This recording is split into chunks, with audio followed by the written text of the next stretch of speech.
عزیز طلباء و طالبات، السلام علیکم۔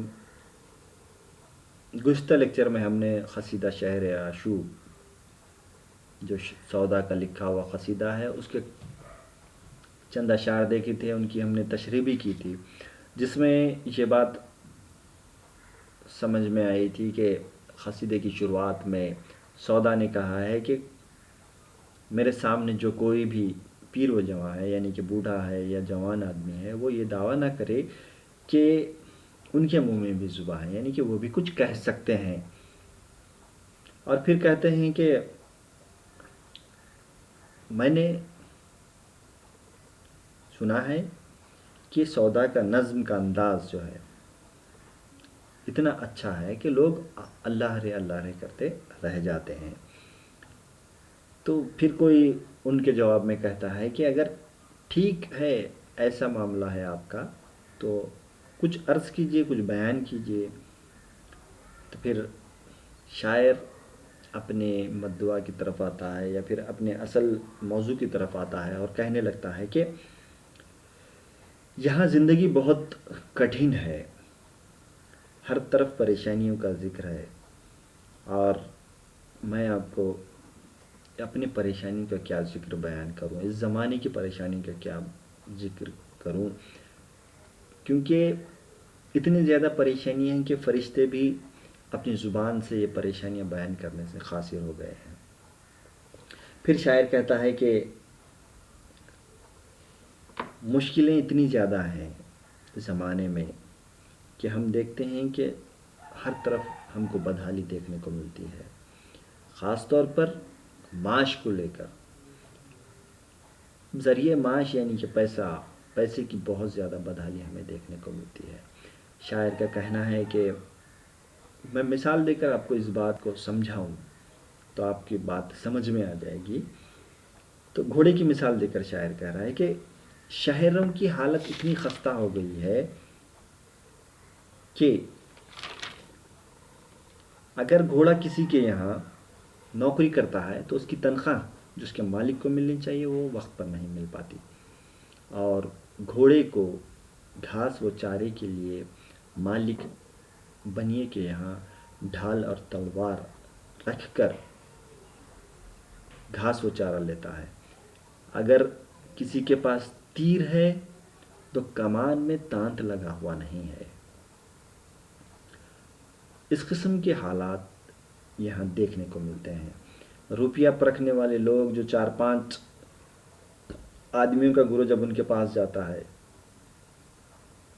تو وہ کیا کرتے ہیں، پہلی تاریخ کو مل کر کہہ رہے ہیں کہ گھر کی بری حالت ہے۔ پہلی تاریخ، جبکہ پہلی تاریخ کو تو ہم نے دیکھا ہے کہ ہم نے سنا ہے یا دیکھا ہے کہ پہلی تاریخ کو تو ہر ایک کے پاس پیسہ ہوتا ہے، تو بری حالت ہے۔ اگر گھر میں بیوی کھانا کھا لیتی ہے تو میاں کو فاقہ کرنا پڑتا ہے، اور میاں کھانا کھاتے ہیں تو بیوی کو فاقہ کرنا پڑتا ہے۔ اس قسم کی کیفیت ہے، یعنی کہ کوئی دو میں سے ایک شخص ہی کھانا کھا سکتا ہے، اتنی زیادہ معاشی بدحالی ہے اس شہر میں۔ یہ کیفیت سن کر صراف جو ہوتے ہیں وہ پیسے دینے کے لیے تیار تو ہوتے ہیں، اور جب وہ پیسہ دیتے ہیں تو شوال کے دن بھی اس وقت کچھ گزارا ہو جاتا ہے، اور پھر کیفیت ایسی ہو جاتی ہے کہ شوال کے دن بھی ماہ رمضان کی طرح گزارنے پڑ جاتے ہیں۔ اور اگر کوئی سوداگری بھی کرنا چاہتا ہے تو اسے بہت زیادہ مشقت اٹھانی پڑتی ہے۔ اس طرح سے ہم دیکھتے ہیں کہ شہر میں بدحالی ہے، بہت زیادہ بدحالی ہے، جس کے نتیجے میں یہ حالات پیدا ہوئے ہیں۔ گزشتہ لیکچر میں ہم نے یہاں تک دیکھا تھا، اب اس کے بعد کا کچھ حصہ ہم آج دیکھنے کی کوشش کریں گے۔ سوداگری کیجیے